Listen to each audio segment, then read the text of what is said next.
The story started with a shocking twist that nobody saw coming. T and Tiny, once celebrated for winning a massive $71 million lawsuit against a billion-dollar toy company, suddenly found themselves back in court, their victories slipping through their fingers. You won't believe how quickly everything turned upside down. One moment, it looked like justice had been served, and the next their case was thrown into chaos. Destiny took an unexpected turn, leaving fans stunned and questioning what really went on behind closed doors in that courtroom. Was justice truly served, or were the OMG girls robbed of their legacy all over again? This case was no longer just about money. It became a battle over ownership, identity, and respect. And that's what made this story different.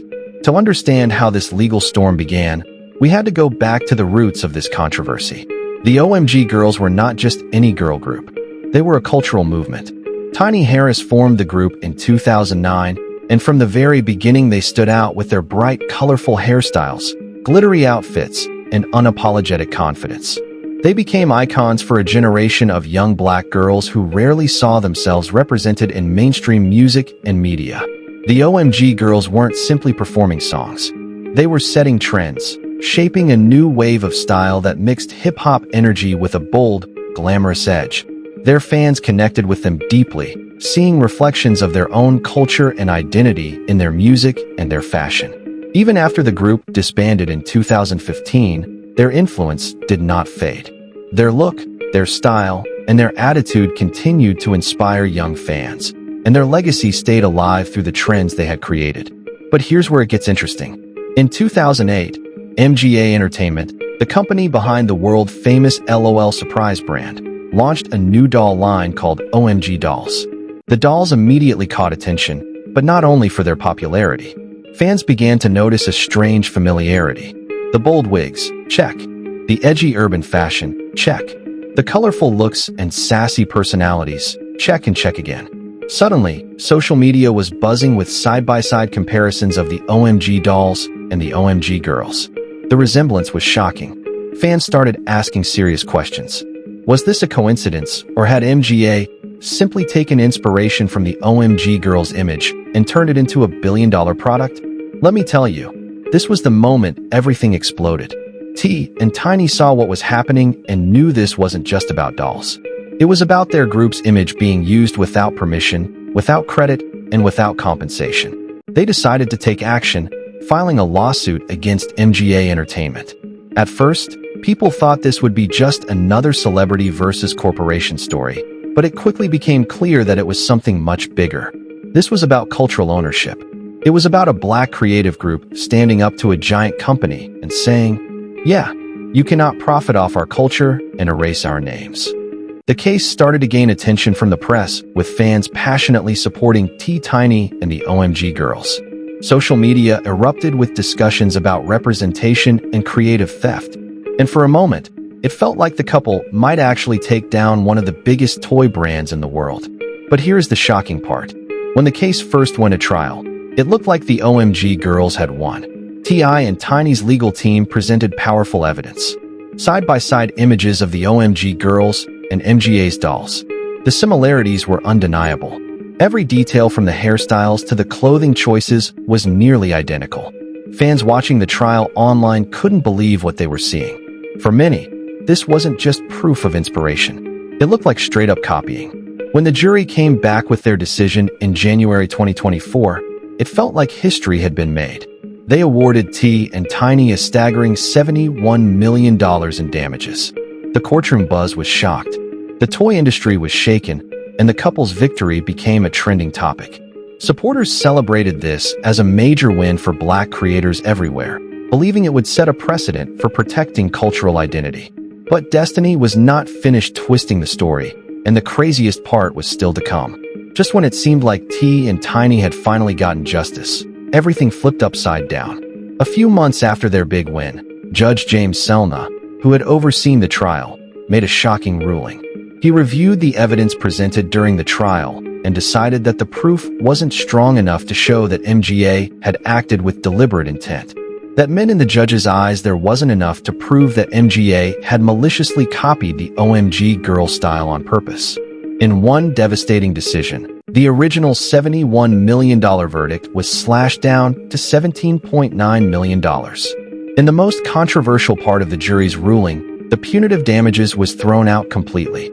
The couple's courtroom victory, which had felt like a historic moment, was suddenly crumbling. Fans were stunned, and T and Tiny were left to prepare for a retrial that would decide if they would get anything more at all. The reversal left a bitter taste in the mouths of supporters.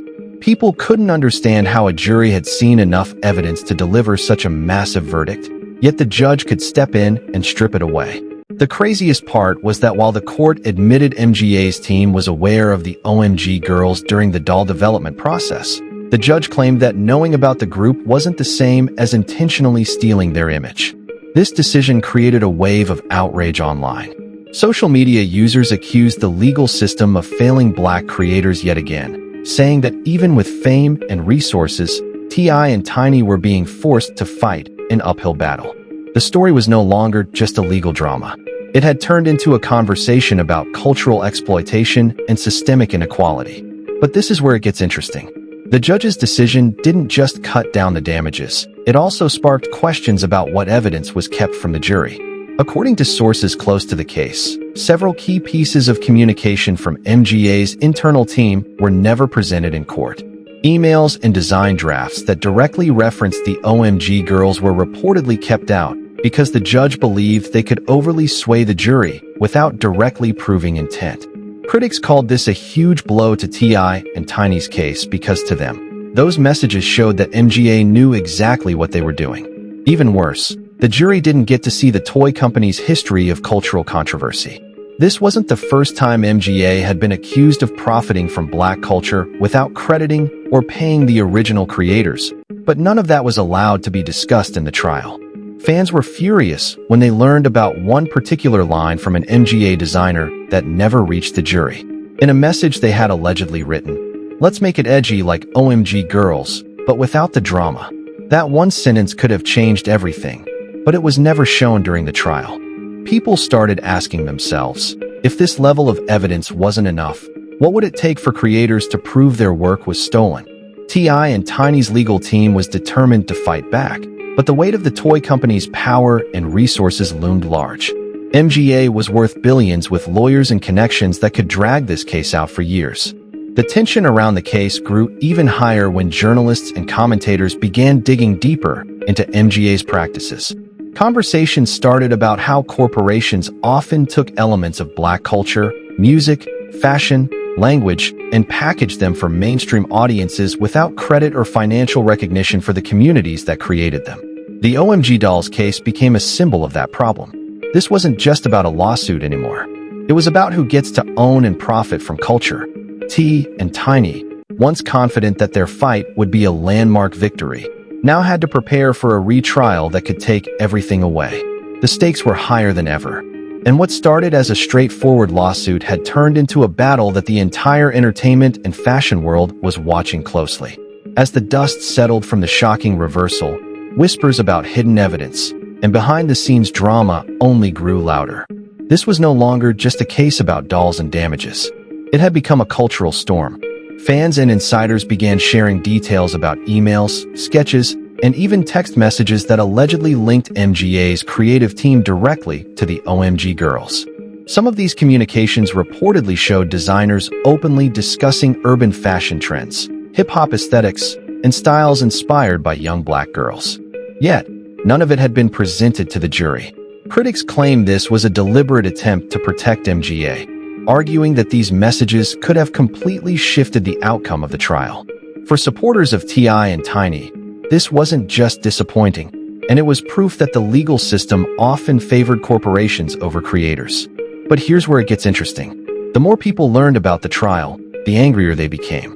Social media lit up with hashtags like Pay Black Creators and Justice for OMG Girls. While major influencers and celebrities began weighing in on the case, panels on entertainment outlets and talk shows debated whether this was a classic example of cultural appropriation where companies profited from Black culture while pushing aside the people who built it. Some even accused MGA of intentionally targeting urban culture to make their dolls seem edgy and trendy while stripping away its roots and authenticity. For many fans, this wasn't just about T.I., Tiny, or the OMG girls. It was about a long history of exploitation that Black artists had faced in fashion, music, and now toys. The controversy reached a boiling point when more information about MGA's past resurfaced. This wasn't the first time the company had been accused of borrowing heavily from Black culture without proper credit. Stories about previous toy lines and campaigns began to surface, painting MGA as a company that had built an empire on inspiration from communities they never acknowledged. And yet in court, none of this history mattered. Judge Selna had limited the evidence that could be shown, focusing only on whether MGA had willfully copied the OMG girls. For fans, this felt like a huge injustice. How could the bigger picture of cultural theft be ignored? How could a case this significant be reduced to such narrow terms? The craziest part was how deeply personal this became for the fans of the OMG girls. For them, this wasn't about two celebrities fighting a company. It was about representation. The OMG girls weren't just a pop group. They were role models who gave a voice and a face to young Black girls in an industry where they were often invisible. Seeing their style replicated on store shelves, sold in massive retailers without a single nod to their contribution, felt like a slap in the face. The dolls might have been a commercial success, but for many, they symbolized how easily Black creativity